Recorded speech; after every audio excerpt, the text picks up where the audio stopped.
Hello there. How you doing? Good morning. Good morning.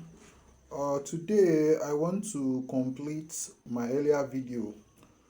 I promised you guys that I'm going to do another video. I'm going to make another recording for the last video I uploaded, which is I titled it the cost of doing business with the largest economy in the world, and we are talking of China.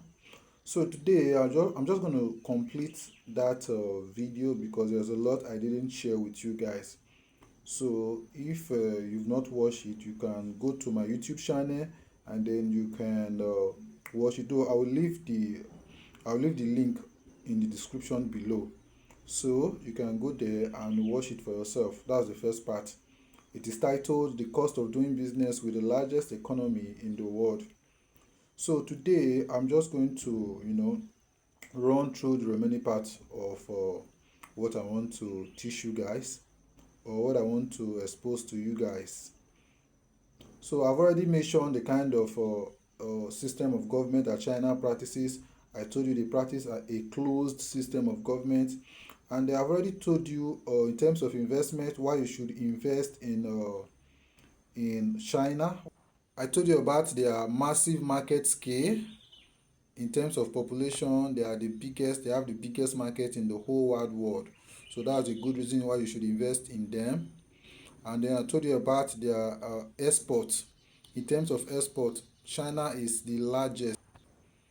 We call them the world factory. So there's a reason why we call them that. They are the biggest producers, manufacturers, and they are doing business with almost everybody. So they are exporting to other countries, and then this thing is making the economy to be doing very well. So they are one of the biggest, if not the biggest economy in the whole wide world. So that's that. Another reason why I said you should invest in China was because they are strategically focused in innovation. So the government is actually throwing capital into sectors that are innovating, like AI, electric vehicles, solar power, nuclear power. So they are strategically focused in these particular sectors. So when you are talking about the next generation companies, and then where the world is going into, China, they are there at the forefront. So these are some of the reasons why you should invest in China. Then I also listed some reasons why you should not invest in China. I told you in the last video, I'm not going to I'm not going to recommend what I'm not going to recommend to you what to do. I'm only going to tell you what is happening, how it is there, and how it affects us here in Nigeria. So you are the one that's going to shoot for yourself. If you are seeing an opportunity there that you want to explore, fine, good and fine, you can do that. If you see an opportunity there, a good company there that you want to invest in, very good, you can invest in them. But here is the reason why you shouldn't invest in China. So one of the reasons I also mentioned it in my last video, was debt sustainability. Now, I'm not talking about the debt that China is owing. I don't really know if China is actually owing international debt, but because most times China is self-sufficient, they are very rich. So I don't think they really need to borrow from external bodies like the IMF and the World Bank. I don't think China really need these bodies. But the debt sustainability I'm talking about is the debt that we are owing China. Now let's talk Nigeria. For example, we are really tied to China in terms of business. We are doing a lot of business with China. In terms of import, majority of our import is coming from China. So now, as a Nigeria government, we want to import goods into Nigeria, or let's say I'm a businessman in Nigeria and I want to import a product from China. I need a certain quantity, let's say large quantity of the product, but I don't have the means to pay them outrightly, so I can't pay them for all the product I'm importing, because China is very rich and they understand business and dealings, and they don't really need our money like that, because China is not they are not profit driven like that. So they will sign a deal with the person that is importing the good, or with the government that want to import these manufactured goods. They will sign a deal to import the product, and then we can pay for part. We can pay for, let's say, 30% of the product that we imported. We can pay for that 30%, and then the remaining 70% will be debt that we will be owing China. So because most of the things China is importing to Nigeria, we are importing them. We are not really paying for all of them, so we are now accruing debt, and our debt to China is accruing. The thing is increasing, and it is increasing. Right now, Nigeria debt to China is over $5 billion. That's how much we are owing China currently, if it's not even more than that by now. So you see, when you are doing business with somebody and you are owing that particular person, or a group or country, a particular sum of money, and you are owing that country debt, it will make that company to have leverage over you. It will make you to be dependent on that company, and if case is not taken, they will exercise their rights to kind of seize your asset if you renege on paying this their debt, or if you violate the terms of the contract that you made with them. So I don't really think that in the long term we can really sustain the kind of debt that we owe to China. And this is why I advise that Nigeria should kind of like balance it up by, seeking to do business with other countries. Maybe look for countries that they can also that they can import similar goods from at a cheaper rate, so that we should not be 100% dependent on China. So that was one of the reasons I stated for you not to invest in the Chinese country, or or invest in China in general. Then another reason I stated was trade imbalance, and then domestic decline. Now, what do I mean? Let's use the same example. You are a businessman, you imported product from Nigeria at a very cheap rate, and then you are also owing them debt for those imports. Now, because you are doing this, the trade between you and China is not going to be balanced, because they are going to give you this they are giving you this product at a very high discount, and then they are even letting you pay for part of the product. They are going to kind of like make a deal with you that will actually favor them in the long run. And because you think that you are getting the deal at a cheaper rate, you sign any document that they put in your front. So you see that there's no real balance. It's like 60-40, and we are at the lower end. Another thing again is, the let's compare what we actually export to China to what they are importing to Nigeria. You cannot even compare it. What we are exporting is quite few. China don't really need most of our products, and the thing that we actually export, most of them is raw materials and crude oil. Sometimes the Chinese government may accept crude oil as a means of payment for some of the investment that they are doing with Nigeria, and that crude oil, most times they actually benefit more from it than we. So you see, there is a trade imbalance, and then there is domestic decline. Now, those other companies that maybe they are not like really large scale, and they are trying to like support Nigeria, do production here in Nigeria. The cost of production in Nigeria is actually high because of inflation, because of the economy is not really doing well. So the cost of, let's say, you are into the garri industry, the cost of planting the cassava, taking them, milling it, and then grinding it, and then processing it into garri is a long and very difficult process. So after going through all this, you have to put a price tag to your garri that will at least give you some profit in return. Now, let's now say, for example, someone else look at the cost of doing all this, and then the person said, instead of me going through all this process, let me just import garri from China at a very cheaper rate. Then they went on and imported garri from China. They will be selling that garri at a cheaper rate. You that produce your own garri in Nigeria, you can't compete with them. So they are going to kill your market. And this is why import from China is affecting our local products. So the government have to put Nigeria first and then find a way to encourage local production and then limit importation. It should bring rules and regulation to regulate those that are into import and export, so that they can actually kind of favor those or balance it between them, those that are producing locally and those that are importing. So that is another reason I gave in my last video, but I'm explaining it more broadly in this particular video. Another reason again why you shouldn't invest in China is their overcapacity and then deflation. Overcapacity will result in deflation. Now this one is not really happening in Nigeria. This one is for those that want to invest in the Chinese economy.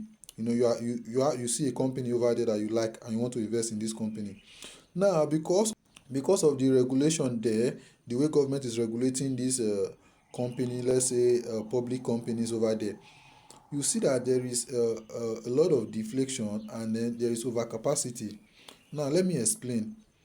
Now let's say the EV, electric vehicle industry, I think it's called a BYD or BVD. There's one company like that in China that is making wave in the electric vehicle industry. Now let's say another company also in China is also into this electric vehicle. You see that government is pouring money into these two companies, and then these two companies wants to make profit. Because the competition is high, they will tend to reduce the prices of their car, so that they will get an edge over the other company. And then this other company will see this thing too, and then they also will reduce their own price. So you see, this one is reducing price, this one is reducing price, and you see it will lead to devaluation. This is why you should not really invest in them, because the competition is very very very high over there. So that's another reason for you not to invest in China. Then another reason why you shouldn't invest in China is because of their aging population. Their aging population will lead to a kind of economic transition.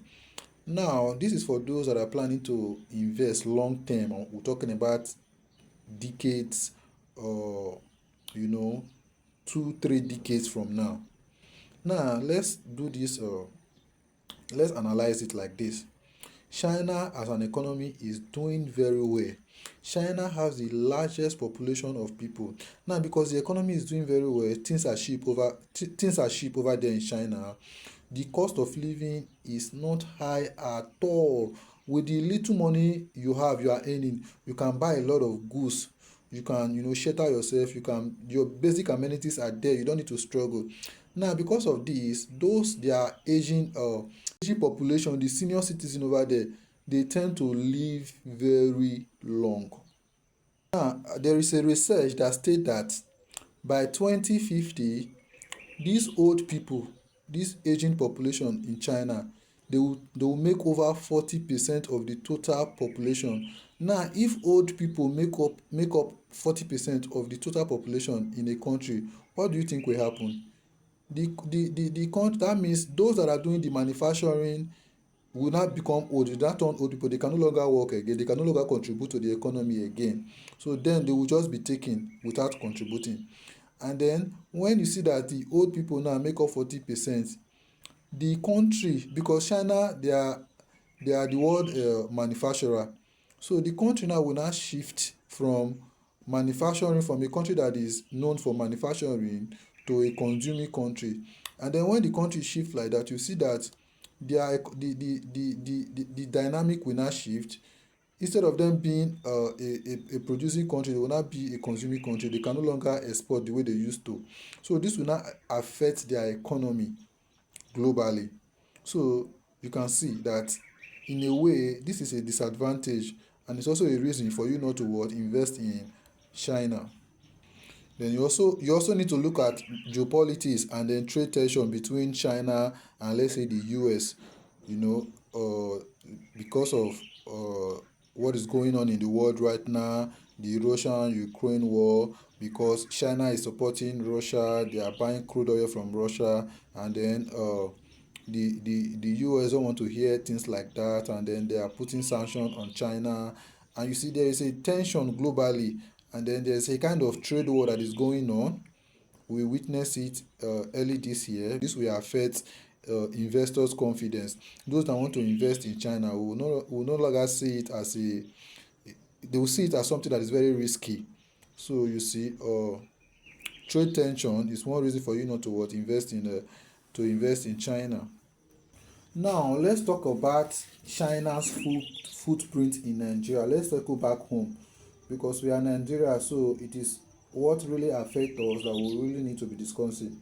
So let's talk about China's footprint, China ties in Nigeria. How embedded is China in the Nigeria economy? And let me tell you, China footprint in Nigeria is very deep.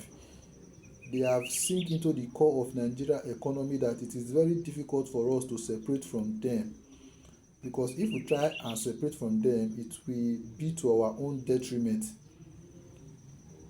China is Nigeria's largest import, and the trade between Nigeria and China over the years, if we are to calculate the money that has come out from it, is over $26 billion, not naira, $billion. That's how much bilateral trade between China and Nigeria has raised over the year. And then during this dealing with China, the debt that we've owed China, the thing has increased. I told you before that is over $5 billion that we are owing China. So you see that China is deeply embedded in Nigeria economy, very, very, very deep. Most of the projects that we are doing in Nigeria is being done by Chinese companies. China have a hold in different sector of our economy. Most of the projects, like I said, they are being done, and China is everywhere in Nigeria. They are everywhere in Nigeria. Like in the transportation sector, railway and the transit, the projects that they've done in the past and the ones that they are currently doing, it is a Chinese company that is doing this project, and most of this project is actually financed by the Chinese government. 80% of the finance going into this project is the Chinese that is financing it. So Nigeria are only contributing about 20%. For example, the Abuja to Kaduna railway was mostly financed by China. Even the Lagos to Ibadan railway is being constructed, it is being financed by China also. So you see, China have their hands in the railway business in Nigeria. They are there. Then if you look at ports and road, seaports and road, any construction that is being done in that sector, or any business that is being done in that sector, is also Chinese government that is doing it. They are also the ones that are financing it. If not financing the whole thing, they are financing it partly. The Lekki Deep Seaport Evacuation Corridor Road was done by China. It was financed by China. What about the power and energy sector? China is also there. Some of the hydroelectric projects that is being done in Nigeria, the Chinese people, they are the ones that are doing it. So you can see that China is everywhere in Nigeria. Even the technology sector. What is the most common fintech company that is popular in Nigeria? You can name them. Opay is a Chinese company. Palmpay is a Chinese company. So you see, they are very well integrated into our economy that it is very difficult for we to separate from them.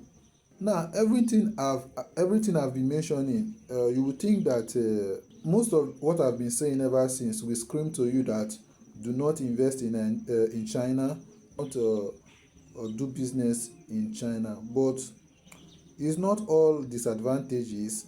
There are also some advantages to some of the business that we are doing with China. One of them is access to capital. Some of the projects in Nigeria would not have been done if we don't have access to the China's money. So China's money is kind of boosting our infrastructural development. So because of that, the infrastructural development is going up in Nigeria. Because of access to China's money and the dealings with China, we are now able to have functioning railway rail and railway business in Nigeria. There is also economic diversification. The government can now diversify into different sectors because money is flowing in from China, and then we can actually start working on different projects. And then you see the diplomacy there. We have a country that we can actually negotiate with and we can actually do business with. So there is diplomacy over there also. So it's not all disadvantages. There are also advantages in doing business with China, which I just mentioned. But I will still come back to the disadvantage because the thing is just making me to feel somehow. I feel personally, I feel that the disadvantages outweighs the advantages. I will always come back to the disadvantage because the thing is just baffling me. We can never sustain the kind of debt that we are owing China. There will never be a trade balance between Nigeria and China. And then because of our dealings with China, the domestic industry will continue to suffer. You know, they will continue to suffer. They won't grow because if we continue importing cheap things from China, and then those that are trying to produce it here in Nigeria, they will continue to suffer now. So the disadvantage to me really outweighs the advantage. And then if you look at it, there is limited skill transfer because if this project that we are awarding to Chinese company, that they will now come and do this project in Nigeria. This project, even though they are being financed by China will not kind of provide jobs here in Nigeria. What they normally do is that they will bring their people with them. So the people that are doing the work over here, it's not Nigeria that are doing the work. So you see that there is no skill transfer. They are not employing us to work in these projects. They are the ones doing it themselves. So it's not really, they are not doing it to our favor actually. We are not really benefiting the Nigeria. You that, okay, let's say a project that needs an engineer, let's say a structural engineer. Now China will bring their own structural engineer. Now you that is a graduate in Nigeria, you are looking for a job, you are not going to get that job. The government is not going to award that job to you. It's going to China. They are bringing their people. So you see, there is no skill transfer there. There's no provision for employment there. So you can. I hope you are not seeing my point of view. So the thing is really to our disadvantage. And another thing again, because of the leverage that China have over us, arbitrage between China and Nigeria most time is not is always to their favor. Now because they have leverage over us, they will bring a contract that we see that this contract will actually benefit them, and because we have no choice, we are going to be signing such contract even though we are going to suffer for it later. So and most Nigerians, sorry to say, most Nigerians, our those that are in power that are signing this contract, they don't really care about the interest of the broad Nigeria. They actually care about signing the contract, getting the benefits from the contract, like the current benefit, the present benefit. They are all about getting the present benefit. They don't think long term. And the way Nigeria is, once they leave office and the new government come, they'll start doing things differently. So we don't structure things long term in Nigeria, and it's actually affecting the country. Let me give you a true life story about arbitration with China. So some years back, I think 2010 also, the Chinese there's one Chinese company. I think they are called the Zhongzhan. I don't know if I'm pronouncing it right. I think they are called Zhongzhan. So this company, they made a deal with the Ogun State government for they made a deal to develop free trade between between them and Nigeria. So this deal was made with the Ogun State government. And over the years, I think in 2015, the Nigeria accused them of corruption and not kind of like following the deal, you know. This made Nigeria, the Ogun State government, to back out of the deal. And China was not going to allow the issue to rest like that. So because we backed out of the deal now, in 2000, I think 2015, there was now a huge conflict. And I don't know, foreign body, they did arbitration between Nigeria and China to kind of like, you know, judge the case. And then they find Nigeria, that Nigeria is in fault, and then Nigeria was asked to pay damages worth $60 million or so. So Nigeria, you know, Nigeria now, we are still stubborn, we are a stubborn country. We refuse to pay these damages. And because we refuse to pay these damages, what did China do? They exercise their right to seize our assets that we own abroad.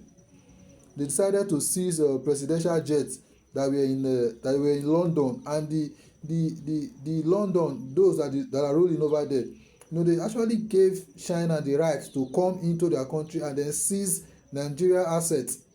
So you can see how dealings with China will actually affect us. So that was a huge issue. I think they settled that issue by now. But that should like be a case study for you to really know how to go into business with these people, so that next time you have to think twice before, you know, venturing into business with them. Yeah, so this is all I want to share with you guys, and I know you've gained a lot of value. So what you do for me now is just, you know, like this video, subscribe to my YouTube channel, and hit the notification bell so that you get notified whenever I drop a new video. The next video I'm going to drop is going to blow your mind, and I'm going to reveal a lot of things that most of you didn't know before now. So thank you for watching. See you next time. Bye.